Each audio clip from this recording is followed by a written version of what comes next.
అపోస్తలుడైన పౌలు గారు చెప్తున్న మాటలు ఈరోజు మనం జ్ఞాపకం చేసుకోవాలి.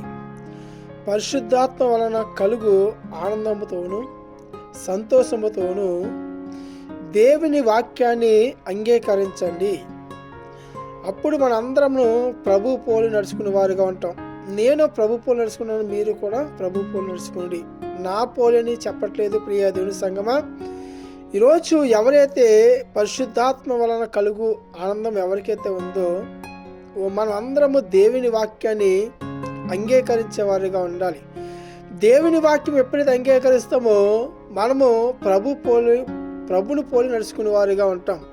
ఇక్కడ దేవుని వాక్యం చదివిస్తుంది. ఈరోజు చాలామంది కూడా దేవుని వాక్యాన్ని అంగీకరించడం ఎంతోమందిని దేవుని లేఖనం చదివిస్తున్నాయి. వాక్యాన్ని అంగీకరిస్తేనే మనం ప్రభు పోలి నడుచుకునే వారమని ఆయన వాక్యం చదువుతుంది. ప్రియ దేవుని సంగమ, అపోస్తలుడు పౌలు గారు కూడా ఆయన పోలి నడుచుకున్నారు.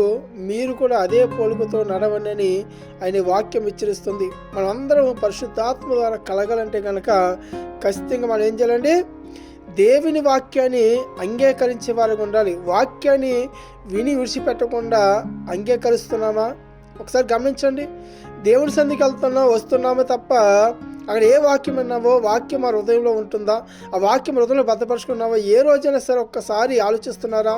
ప్రియ దేవుని సంగమా, ప్రియ దేవుని పెట్టారా? దేవుడు ఎంతో మన కృప చూపించాడు, మనం నడిపిస్తున్నాడు. కాబట్టి మనం అందరము కూడా వాక్యాన్ని అంగీకరించే వారిగా ఉండాలి.